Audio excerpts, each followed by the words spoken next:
Musim 2019 membawa banyak hal untuk MotoGP. Valentino Rossi mulai tidak kompetitif. Marc Marquez memenangkan gelar dengan Honda untuk terakhir kali dan masih banyak lagi. Namun dari semua hal yang dibawa pada MotoGP musim 2019, Rookie angkatan 2019 adalah hal yang terbaik yang ada pada musim itu. 4 pembalap naik dari Moto2 pada tahun itu. Pecco Bagnaia sebagai juara dunia Moto2, Miguel Oliveira sebagai runner-up Moto2. Joan Mir adalah mantan juara dunia Moto3 dan frontrunner di Moto2. Terakhir ada Fabio Quartararo yang punya karir naik turun namun diberikan kesempatan oleh Yamaha untuk naik. Keempatnya kini adalah race winner. 3 diantaranya sudah pernah jadi juara dunia, salah satunya meraih gelar lebih dari sekali. Bisa dikatakan kalau angkatan 2019 adalah angkatan rookie terbaik di MotoGP modern. Kenapa bisa begitu? Ini sedikit analisisnya.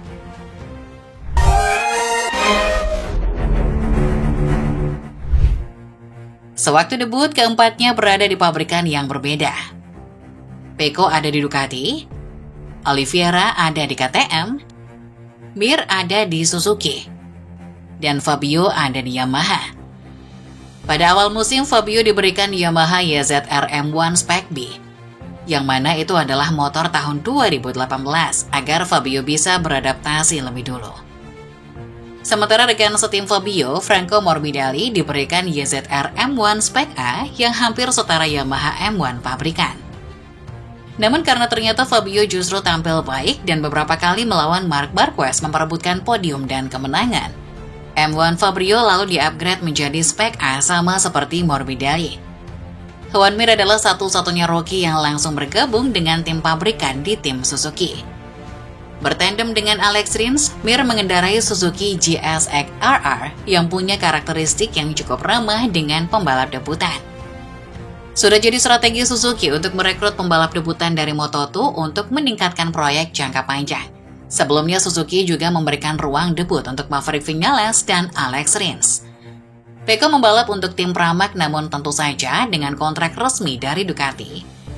Karena merupakan seorang rookie, Pecco juga tidak langsung diberikan motor terbaru. Dirinya terlebih dahulu harus beradaptasi dengan Desmos Sedici GP18.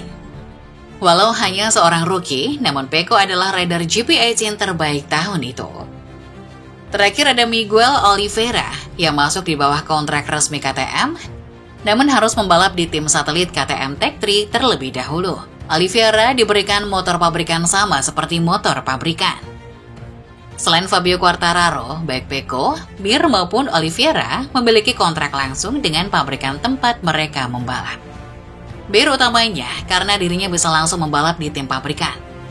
Sementara Quartararo menjadi prioritas Yamaha setelah sangat kompetitif tahun itu.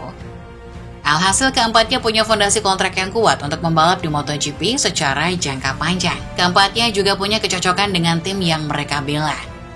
Oliveira sudah lama membela KTM sejak 2015 di kelas Moto3. Motor MotoGP pertama yang dicoba oleh Pecco adalah Desmos Sedici GP14 besutan Aspar Racing pada awal 2016 yang lalu. Sejak saat itu dirinya dikaitkan dengan Ducati. Tidak semua rookie bisa membela tim pabrikan ke depannya, bahkan ada beberapa angkatan rookie yang sama sekali tidak punya kesempatan untuk membela tim pabrikan. Namun semua rookie angkatan 2019 punya kesempatan untuk membela tim pabrikan. Pecco kini membela Ducati Core sejak 2021. Fabio juga membela pabrikan Yamaha sejak 2021. Joan Mir malah sudah pernah membela 2 pabrikan, yakni Suzuki dari 2019 sampai 2022 dan Honda dari 2023 yang lalu sampai sekarang. Oliveira membela KTM selama 2 musim pada 2021 dan 2022. Keempatnya menjadi race winner dan frontrunner saat membela tim pabrikan. 3 diantaranya bahkan menjadi juara dunia. Membela tim pabrikan menjadi prestasi tersendiri bagi seorang pembalap. Dengan membela pabrikan, pembalap mendapatkan kesempatan dan alat terbaik untuk bisa memenangkan balapan. Fakta keempatnya pernah membela tim pabrikan adalah sebuah prestasi tersendiri bagi sebuah angkatan rookie. Hanya angkatan 2006 dan 2008 yang punya prestasi paling dekat dengan angkatan 2019 ini. Kemudian yang membuat angkatan 2019 istimewa adalah 3 dari 4 pembalap yang debut tahun itu sudah jadi juara dunia. Juan Mir adalah yang pertama dan meraih gelar pada tahun 2020. Meskipun musim 2020 terpaksa diperpendek karena pandemi, dan walau Juan Mir hanya memenangkan 1 balapan. Namun nyatanya memang Juan Mir adalah pembalap terbaik pada musim itu. Dia konsisten mencetak podium dan meraih poin. Juan Mir menjadi pembalap Suzuki pertama di era MotoGP 4 tak modern yang mampu meraih gelar juara dunia. Pembalap terakhir Suzuki yang meraih gelar juara dunia adalah Kenny Roberts Jr. pada tahun 2000, di mana waktu itu MotoGP masih bernama GP500. Selanjutnya adalah Fabio Quartararo pada tahun 2021. Pada tahun itu Yamaha membuat keputusan berani dengan melepas Valentino Rossi dan memindahkan Fabio dari tim Petronas. Rossi sendiri mengakui bahwa dirinya sudah mulai tidak kompetitif dan memuji keputusan Yamaha untuk mengikat Fabio sebelum dia pergi ke pabrikan lain. Sepanjang musim, Fabio harus menghadapi beberapa pembalap lain untuk merebut gelar tahun 2021 itu. Namun yang paling utama adalah Pecco Bagnaia yang berhasil tampil baik pada paruh kedua musim. Fabio berhasil mengunci gelar pada balapan kedua di sirkuit Misano karena Pecco terjatuh menjadi pembalap Yamaha pertama yang berhasil meraih gelar sejak Jorge Lorenzo pada tahun 2015. Fabio juga menjadi pembalap Prancis pertama yang memenangkan gelar di kelas utama MotoGP dan menjadi pembalap Prancis yang memenangkan gelar sejak Johan Zarco memenangkan gelar kedua Moto2 pada 2016 yang lalu. Menjadi saingan Fabio memperebutkan gelar tahun 2021, Pecco langsung gas memenangkan gelar pada 2022 dan 2023. Pada 2022, Pecco membuat comeback paling dramatis sepanjang sejarah MotoGP. Setelah GP Jerman, Pecco tertinggal 91 poin dari Fabio yang memimpin klasemen. Namun begitu masuk ke paruh kedua musim, Pecco langsung tancap gas dan meraih 4 kemenangan beruntun dan tidak pernah keluar podium sampai GP Malaysia. Di GP Valencia, insiden pada lap pembuka membuat sebagian dari wing Pecco rusak, dan Pecco terpaksa membalap dengan aerofairing yang cacat. Meski begitu, finish di posisi 9 cukup membuat Pecco untuk meraih gelar tahun 2022 itu dari Fabio Quartararo. Tahun 2023, walau awalnya kesulitan dengan Ducati GP23, namun Pecco perlahan bisa beradaptasi dan konsisten di podium. Musim 2023 adalah musim pertama MotoGP menggunakan format sprint race, karena ini persaingan menjadi lebih sengit. Jorge Martin kendati hanya memenangkan 4 full race, namun berhasil memenangkan 9 sprint race. Berkebalikan dengan Pecco yang memenangkan 7 full race dan hanya menang 4 sprint race. Pecco berhasil menahan Jorge Martin dan keluar sebagai juara dunia pada seri terakhir di GP Valencia. Ini menjadikan Pecco pembalap Ducati pertama yang berhasil memenangkan gelar secara back-to-back sejak pabrikan Borgo Panigale pertama kali ikut, serta pada 2003 yang lalu.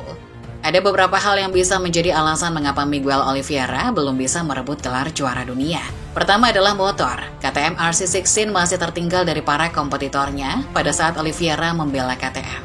Kendati sudah bisa memenangkan balapan, namun performanya naik turun dan hanya cocok pada beberapa sirkuit yang spesifik. Tidak all-rounder seperti kompetitornya. Begitupun dengan Aprilia RSGP, meski sudah mengalami perkembangan pesat, faktor tim satelit dan kurangnya data juga menjadi hambatan Oliveira untuk kompetitif bersama Aprilia. Kedua adalah cedera. Pada 2023 saat pindah ke RNF Racing, awalnya Oliveira bisa tampil baik dengan finish di posisi 7 sprint race pada seri pembuka. Namun peruntungan Oliveira berubah sesudah Marc Marquez menabraknya, yang membuat Oliveira mendapatkan cedera. Cedera ini sangat berpengaruh pada performa Oliveira pada sisa musim. Beberapa kali dia harus absen dan tidak mendapatkan poin. Di sepanjang musim 2024 ini, Oliveira juga belum mendapatkan podium. Sudah dipastikan bahwa Oliveira akan membela tim Pramac yang pindah ke Yamaha pada musim 2025. Kepindahan ini diprediksi akan membawa 1 atau lebih musim yang berat bagi Oliveira sampai performa Yamaha bisa lebih membaik. Selain angkatan 2019, bisa dibilang angkatan tersukses nomor 2 dan 3 adalah angkatan 2006 dan 2008. Pada 2006 ada 3 rookie, Dani Pedrosa, Casey Stoner, dan Randy DePonit. Ketiganya datang sebagai 3 besar GP 250 tahun sebelumnya. Pedrosa langsung membela tim pabrikan, Stoner membela tim LCR, dan Ponit membela tim pabrikan Kawasaki. Tentu pada musim debut mereka, Pedrosa yang mendapatkan fasilitas pabrikan dari HRC menjadi yang terbaik dan bisa memenangkan beberapa balapan. Stoner dengan tim LCR Honda berhasil memperoleh 1 podium. Sayangnya depannya tidak bisa berkata banyak karena Kawasaki yang punya performa tidak begitu baik.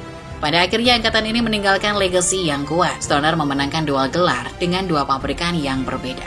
Pedrosa nyaris memenangkan gelar tahun 2012 dan 3 kali menjadi runner-up pada 2007, 2010, dan 2012, serta selalu menjadi frontrunner pada semua musim yang dia ikut sertai.